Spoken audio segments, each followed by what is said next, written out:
Yes, now is the film critic Anna Smith, and from Los Angeles is Annalise Ophelian, who's behind the documentary Looking for Leia. One has seen the film, one hasn't, so we have to be very careful here. Annalise, let me start with you. What are you hoping for? I know you're off to a screening as soon as you're off air here. What will you look out for? You know, I'm just excited to see where the story goes. I think that desire to see the next chapter is the sign of really good storytelling, and Star Wars has really good storytelling. Do you think, Anna, that Annalise will get that? I think she's in luck, definitely.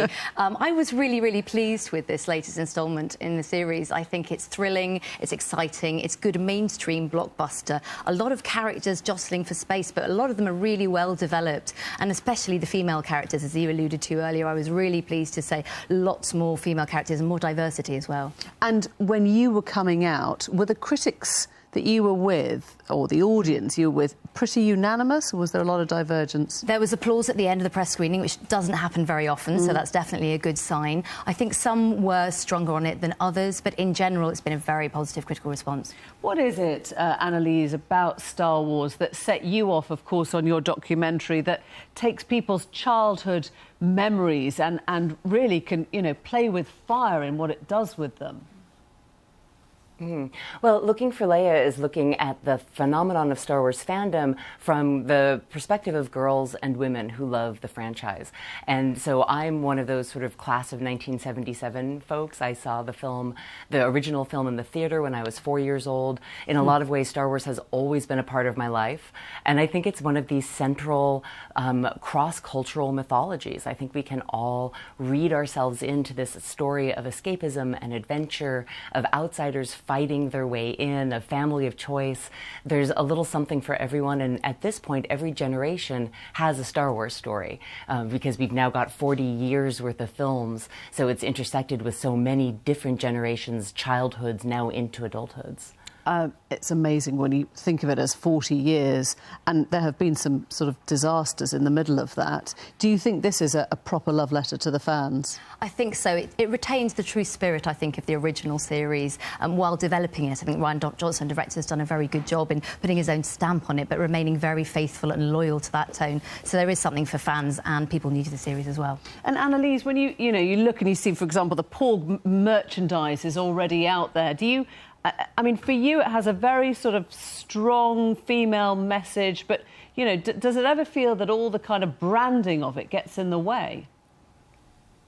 You know, Star Wars is so interesting because, especially now, it's this intersection of cinema and pop culture, but we're not just audience, we're also consumers. And I think that Star Wars fans are acutely aware of that. You know, in the United States, at least, on the 13th of December, we're having what the internet is calling the Take Your Porg to Work Day. So all these folks, before the film has even premiered in the United States, are going to be bringing their Porg mugs and T-shirts and pins and backpacks and all of this merchandising that we've got. But then Star Wars created the phenomenon of movie merchandising. So it only makes sense that they'd be kind of the best around at doing it. Anna, I won't be asking if you're taking your pork to work tomorrow, but I guess that the thing we haven't touched on yet really is Carrie Fisher, who sort of appears, as it were, you know, from beyond the grave in this film. Does it do her justice? It does. It's a very poignant to obviously see her, and it brings sort of an extra layer to the film, really, knowing what subsequently happened. But it's a wonderful tribute, and it is dedicated to her at the end. So it really, and she has a very important part to play in this film. And when you think, Annalise, that, you know, the work... You have seen the sort of the strength of the female characters right through this, and as you say, sort of class of 77 onwards. But, you know, for a lot of women, this will be a change, because it always felt like, in the early days, something of a man's world, didn't it, Star Wars? Do you think it is completely gender-free now, or do you think it still plays more to a man's imagination than a woman's?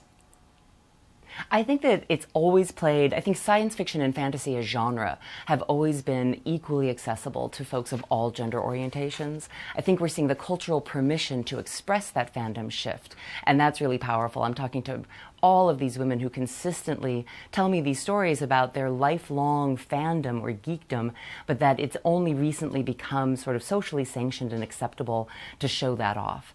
And so I think there's something really exciting about having more and more characters to get to identify with as well.